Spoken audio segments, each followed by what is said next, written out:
I'm 57. I've been in the lab for 40 years. This isn't a supplement stack. This is the Greek freak blueprint they forgot 2,000 years ago.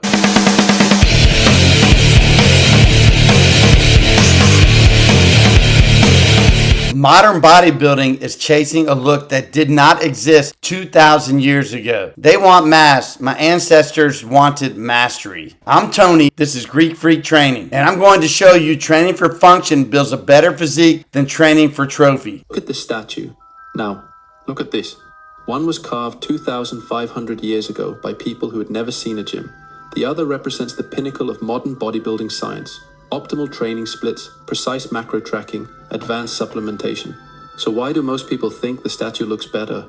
It's not just personal preference. There's actual mathematics behind why Greek statues are more aesthetically pleasing than modern bodybuilders. And understanding this will completely change how you train.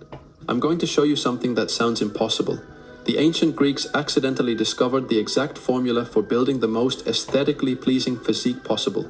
They measured it, they calculated it, and they carved it into stone. Modern bodybuilding abandoned that formula, and that's why, despite having every advantage, supplements, exercise science, steroids, most bodybuilders don't look as good as a 2,500-year-old piece of marble. Let me prove it. See this tattoo on my chest? It's in Greek writing. It's my kids' names. My dad's from Greece. My grandfather's from Greece. This establishes that Greek Freak Training isn't just a brand. It's my bloodline. Let's start with what you can actually see. Pull up any Greek statue, the Doryphoros, the Belvedere Apollo, Laocoon. Now put them next to a modern bodybuilder. The differences are obvious. The statue has narrower shoulders, smaller arms, a less extreme V-taper. The waist isn't as small, the legs aren't as separated. Everything is smoother, more balanced. Your first thought is probably, well yeah, the bodybuilder has more muscle mass. Of course he's bigger. But here's what's interesting. That's not why the statue looks better. In fact, the statue looking better despite having less mass is exactly the point. Because the Greeks understood something modern bodybuilding forgot. Aesthetics isn't about maximum development, it's about optimal proportions, and we can prove this mathematically. The ancient Greeks were obsessed with mathematics. They believed beauty could be measured, calculated, and replicated. And they were right. The golden ratio, 1.618, shows up everywhere humans find things beautiful. Architecture, art, faces, and physiques. Greek sculptors used specific mathematical proportions when carving the human body. Shoulder width to waist width, roughly 1.4 to 1.5. Head height to total body height, 1 to 7.5 or 8. Upper arm to forearm, roughly equal. Chest to waist, about 1.4 to 1. These aren't random.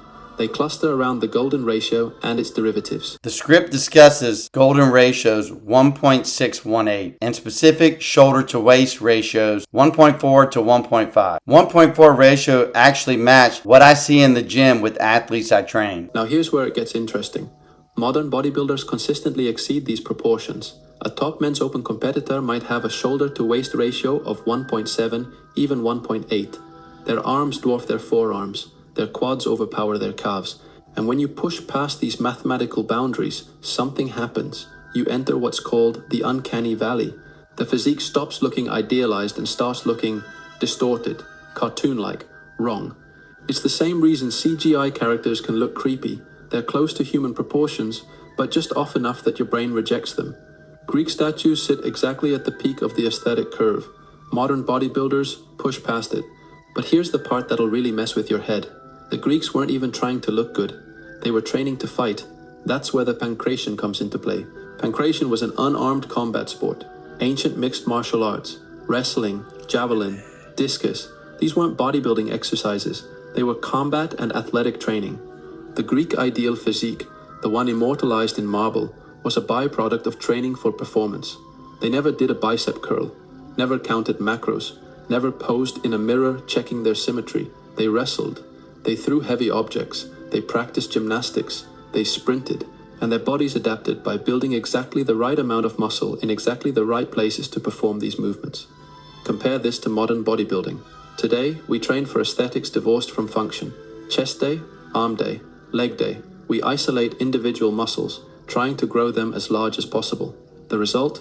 We build mass, but we lose the natural proportions that come from training movements instead of muscles. Natural versus enhanced. Now this is the broken system. They want mass. My ancestors wanted mastery. The Uncanny Valley, being all natural, allows you to keep a classic carved from stone look without the inflated balloon look of steroids. Classic chest day versus my functional training. Single arm snatches, ball or keg throws. The Greeks didn't have bicep machines. They had heavy stones and wrestling pits. The script says the Greeks weren't trying to look good. They were just training to fight. Pancration, wrestling, throwing. As someone who has trained professional fighters and NFL players, combat training naturally creates the perfect look. You see how a pro fighter's body adapts compared to a standard bodybuilder. Here's the irony. The Greeks looked better precisely because they weren't trying to look good.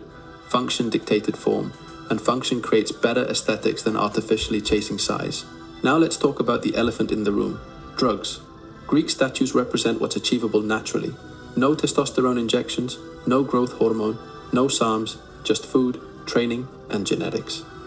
Modern professional bodybuilding exists beyond the natural limit, and I'm not making a moral judgment here, I'm making an aesthetic one. When you push past natural proportions using pharmaceutical enhancement, you don't just get bigger, you change the ratios. Shoulders become disproportionately large because of androgen receptor density. Traps blow up. The jaw widens. Muscle bellies lose their natural shape and become round, full, 3D. Even natural bodybuilders today are chasing these disproportionate ratios, which makes sense in terms of winning competition, but they lose all natural aesthetics. The Greeks trained maybe 3 to 4 times per week. Heavy, intense, full body sessions based on athletic movements.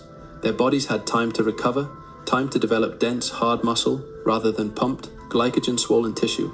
Modern bodybuilding, even natural, trains 5 to 6 days per week, constantly chasing the pump, keeping muscles full of water and glycogen. One creates the marble statue look. The other creates the inflated balloon look. Now, here's another factor most people miss. Body fat. Greek warriors stayed lean year-round. They had to. Being a citizen soldier meant you might need to fight tomorrow. That responsibility required consistent training and good athleticism. Their diet: olive oil, wine, fish, some grains, seasonal vegetables. High protein, moderate fat, relatively low carbohydrate by modern standards. The result: muscle definition at moderate size. Modern bodybuilding operates on bulk and cut cycles. Off-season, bodybuilders push 15%, even 20% body fat trying to maximize muscle growth. Then they diet down for shows. But here's what happens. When you're cycling between fat and lean, your body never settles into that hard, dense, carved from stone look. The Greeks were lean enough to see muscle separation 365 days a year. At that body fat percentage, even modest muscle mass looks impressive. Modern bodybuilders are either blurry with mass or shredded but depleted. They rarely hit that sweet spot the Greeks lived in. The script says that modern training focuses on glycogen-swollen tissue, the pump, while the Greeks built dense, hard muscle. At 57, I have the authority to talk about muscle and density and how it changes over decades. In chasing the pump, culture versus the heavy, intense full body sessions the video mentions. This is a natural spot to talk about age-defying fitness and how my training style has elevated over 40 years to maintain this physique. Let's talk about what the Greeks trained without. No bench press, no squat rack, no cable machines, no protein powder, no creatine, no pre-workout. But they did have gymnastics rings, wrestling, body weight exercises, Olympic lifting variations, heavy stone carries, sprinting. Everything was a compound movement. Everything required balance, coordination, and core stability. You can't build imbalanced proportions when every exercise requires your entire body to work as a unit. Think about it. When you're wrestling, your body builds exactly the right amount of muscle in your back, shoulders, and arms to control another human being. Not more, not less. When you're doing ring work, your chest, shoulders, and core develop in perfect proportion to stabilize your body weight.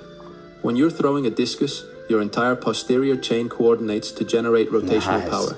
Your body has no reason to grow disproportionately because the stimulus is always balanced. Compare this to modern training. Chest Day Monday, which hammers your chest and front delts but ignores everything else. Back Day Thursday, Leg Day Friday, that your upper body doesn't participate in at all. We've compartmentalized the body. The Greeks trained it as a system. Now look at the script here. No bench press, no isolate way, No fancy cable machines. Just heavy stones, wooden rings, and sprints until your lungs burn. It's a massive reality check for the biohacking era. We spend $200 on smart rings to track our sleep and obsess over whether our protein is grass-fed. But the Greeks built physiques that we still use as a gold standard, using nothing but gravity and grit. Now I'm a digital guy. I use SEO tools to grow this channel and apps to track my macros, so I love the tech. But let's not confuse the tracking with the transformation. The tech is just a map. The old school compound movements are the engine. You don't need a $5,000 home gym to be elite. You just need to pick up something heavy and move it often. Simplicity isn't a lack of sophistication, it's the ultimate form of focus. So what do you actually do with this information? If you want to look like a Greek statue instead of a modern bodybuilder, here's your framework. 1. Train for performance, not appearance. Pick an athletic goal. Gymnastic skills, Olympic lifts, combat sports, something that requires your body to function as a unit. Your physique will adapt to support that goal with naturally balanced proportions. 2. Emphasize compound movements over isolation. Overhead press instead of lateral raises. Pull-ups instead of lat pull-downs. Front squats instead of leg extensions. Let your body decide what size each muscle needs to be to perform the movement. 3. Stay relatively lean year-round. The Greeks didn't bulk and cut, neither should you. Find a body fat percentage where you can see your abs. 10 to 12% for most men. 10%, boy. Build muscle slowly while staying there. 4. Train less frequently than you think. 3 to 4 full body sessions per week. Hard, intense, focused on getting stronger at basic movements. Your body needs time to build dense muscle tissue, not just pump up with glycogen. 5. Focus on the ratios, not the tape measure. Stop asking, how big are my arms? Start asking, are my arms proportional to my forearms and shoulders?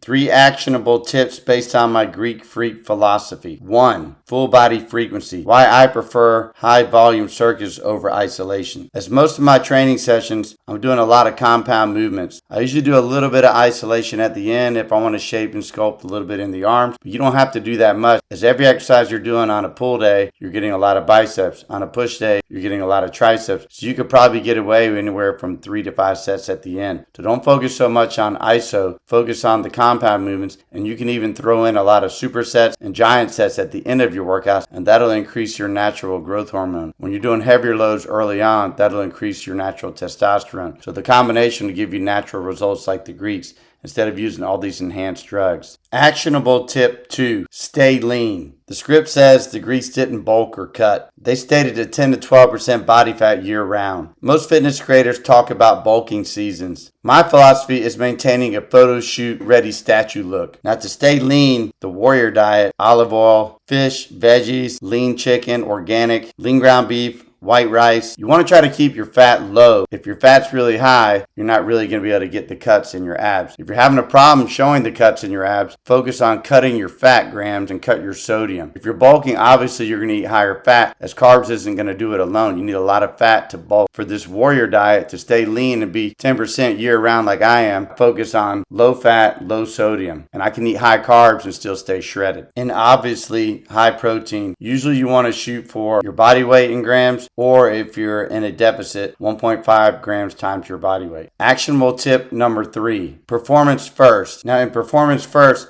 stop chasing the one-arm measurement and start chasing your performance goal, like a one-arm snatch or a pull-up. Track your shoulder to waist ratio. Aim for 1.4 to 1.5. If you exceed 1.6, you're leaving aesthetic territory and entering freak territory. Don't leave the aesthetic territory. The ancient Greeks created the most aesthetically pleasing physiques in human history. Not because they had better genetics, not because they had better training knowledge, not because they had supplements or drugs, but because they understood something modern bodybuilding forgot. Optimal beats maximal, perfect proportions beat maximum mass. Function creates better form than chasing aesthetics. And mathematics, the golden ratio, natural human proportions, matters more than how much you can lift or how much protein you eat. Modern bodybuilding is about pushing limits. Greek aesthetics was about respecting them. You can spend the next year adding another inch to your arms, another 10 pounds to your frame, another workout day to your split. Or you can train like a warrior, eat like an athlete, and build a physique that'll still look good carved in marble 2,500 years from now. The choice is yours. He's right. Modern bodybuilding is a race to the bottom. It's about pushing the limits until something breaks. But Greek aesthetics, that was all about respecting those limits to create something timeless. If you're chasing that 1.6 shoulder to waist ratio, remember, perfect performance will always beat maximum mass. And this is why I built the Greek Freak Blueprint. I'm not here to help you get big for a season. I'm here to help you build a physique that looks like it was carved in marble and stay that way. I put the full body frequency, the lean performance metrics, and the longevity secrets I use at 57 in my app. It's the exact system I use to stay 100% natural and high performance. Don't just watch the movie, start the transformation. Grab the Greek Freak Blueprint at the link below. Train like a warrior, eat like an athlete, and build something that lasts. Remember, greatness is within reach for those who dare to push the limit. Just like the ancient Greeks who believed in the power of persistence and determination. Let's channel our inner warrior and strive for excellence in each stride we take. Remember to like, comment on exercise, and subscribe for more movies related to elite athletes. Let's go!